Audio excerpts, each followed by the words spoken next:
The U.S. Department of Commerce on Monday announced that it's blacklisting 28 Chinese entities over alleged human rights issues in Xinjiang.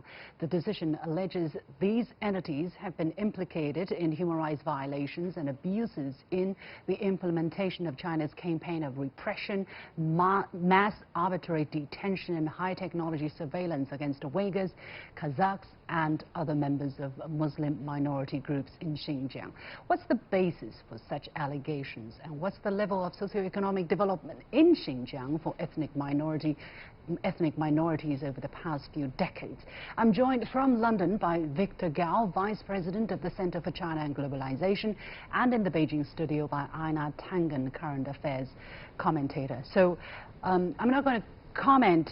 Gentlemen, welcome to the show. I'm not going to comment on whether the United States has the right to enact its own laws and legal decisions, but I do want to talk about exactly what's the situation in Xinjiang, and I want to have your take on the situation. For instance, the very latest statistics that I have, and we just passed the October 1st National Day holiday.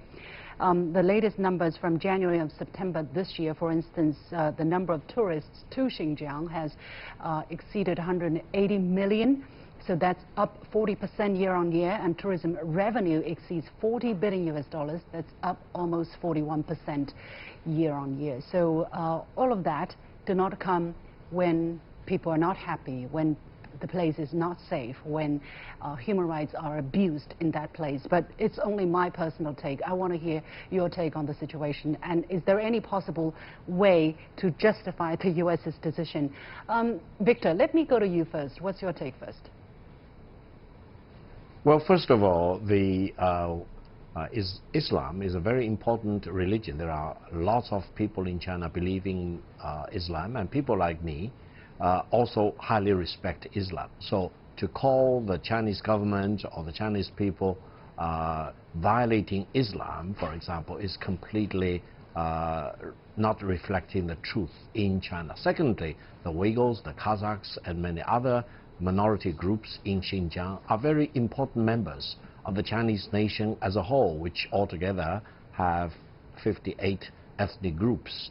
And I would say, generally speaking, there is very good harmony among different ethnic groups in China, and the accusation of China of keeping lots of Uyghurs or other minorities in confinement is not reflecting the realities in the world. On the other hand, allow me to mention very quickly that the three evil forces of extremism, terrorism, and separatism is running very rampant in Xinjiang. Don't forget, Xinjiang borders with Afghanistan, and the U.S. initiated war in Afghanistan is already in its 18th year and is still going on. The spillover of terrorism from Afghanistan into Xinjiang is real. So the U.S. labeling of these 28 Chinese companies as implicated in the so-called violations of these minority people's human rights, for example, is really not reflecting the realities on the ground. On the other hand, there is increasing indication that the United States government is worried that Chinese companies are gaining an upper hand in high technological competition. But I think such blacklisting will not prevent the Chinese companies in the high-tech sector from gaining more and more strength going forward. Again, let's take a look at the background against which China has been taking very strong measures to curb the three kind of forces, evil forces that Victor, you were describing, and namely they were separatism, terrorism, and radicalization. So and separatism. How serious the situation has been? I mean, according to the Chinese statistics, over the past few decades, for instance, since the 1990s, there have been thousands of terrorist attacks in Xinjiang, and that's the backdrop of what we have seen over the past 3 years. Einar, do you think that kind of reality is known to many people in the West when they talk about so-called human rights situation in Xinjiang?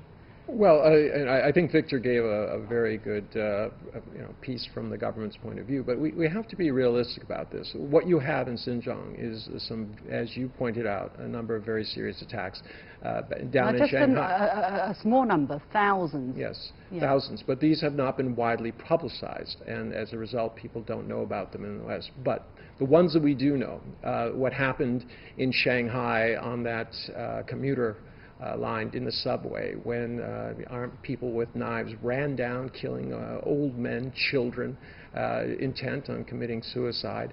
It is really frightening, the level of extremism and radicalization that represents. Remember, in China, the compact with the government is a little bit different between the individual and society than in the United States. In China, there's only one party. As a result, they are responsible for the security of the nation.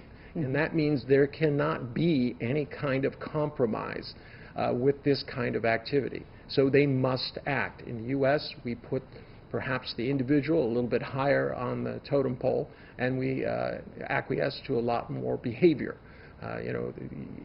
It's almost impossible to think that in China that Xi Jinping would start accusing people of being traitors and things like that the way you have in the United States. So this compact... You have nobody to blame for any failure in the society. That's exactly right. In the U.S., you can, if you don't like one party, you can vote the other party in. So China has taken a strong action in order to prevent this kind of thing going forward. They saw a situation where Uyghurs were allowed to have as many as seven children because they had a different ethnicity as compared to the rest of China. The Han were only allowed to have one. But what happened in largely rural areas, a lot of the farmers were not sending their children to school. They were growing up, they would learn the Quran, but they would not know how to count effectively or read. They wouldn't speak a language other than the local patois. And as a result, they were unable to find jobs. And this was becoming a hotbed for extremism with no hope in the future. These young people were turning towards these people who were promising that they would be part of a great empire. We've heard this before. This is the same thing that the caliphate does. Now in the U.S., Donald Trump was the first one to turn to two women, Islamic women, who were part of the, quote, squad, and say, why don't you go back to where you come from? I don't think that demonstrated a tremendous tolerance towards Islam, because two of them were worshipped in Islam. So you have situations in Europe. You have a lot of criticism of the U.S., but these are people largely coming from glass houses when it comes to this issue about that. But I think the real issue that you should be looking at is the fact that right now there's a full pressure attack on China. Economically, politically, the number of students, the number of tourists going to the United States are down. The attacks, 28 companies are added to this kind of blacklist. What is behind this? Is it because of the trade war? This is political. Is it because some people are really so entrenched with this Cold War mentality that they start to have really another Cold War with China this time among some of the Americans? Einar? Absolutely. I mean, you see it in the arms sales to Taiwan, the gunboat diplomacy in the Taiwan Straits and the South China Seas. You consistently see these things. Even this NBA thing, it demonstrates how raw the emotions are. If something like this had happened maybe 5 or 10 years ago, it would have been a completely different reaction. But today you have two nations who are at loggerheads. Okay. You see this decoupling. Yeah, all right. Let me go to Victor. Victor, your comments on what Einar had just said about the deep-rooted situation that is framing the situation now, framing any issues that stands between China and the United States. Well, allow me to add one point. That is, the United States is actually very strict in anti-terrorism.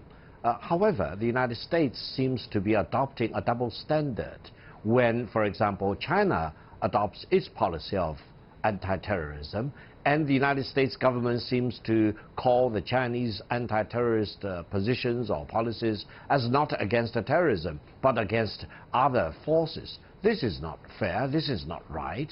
I think we need to call terrorist forces as they are, because in China, we do feel the menace of these terrorist and extremist forces, and the Chinese people do not want to really panic under the increasing influence of terrorism and extremism. So I hope eventually the Chinese government and the United States government will more and more have one common definition about terrorism. Let's call terrorism as what it is, and don't adopt double standards to call the terrorism your country or your people are faced with as terrorism, or terrorism that China and the Chinese people are faced with as not terrorism. This is not fair. Yeah. Let me also highlight this, this peculiar phenomenon here. It seems that what China is trying to do, I understand, is to pull ethnic minorities or people in the more less developed regions in different parts of China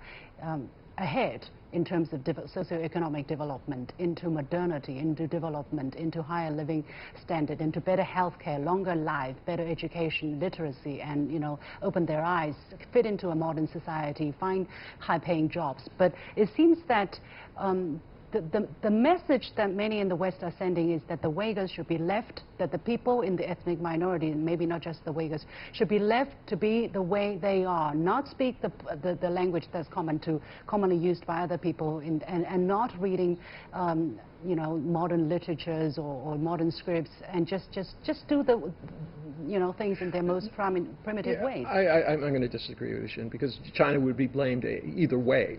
If China ignored the Uyghurs and allowed them to underperform economically, they would be accused of, in essence, setting aside, creating a two-tier economic system. I mean, this is the irony. This is not necessarily about politics. And all of these people who are in this re-education systems are not terrorists. They're simply trying to prevent the problem from occurring. So we can't equate all these people as some being radicalized. It's merely that they need to learn Chinese, they need to have a skill, and they need to go forward.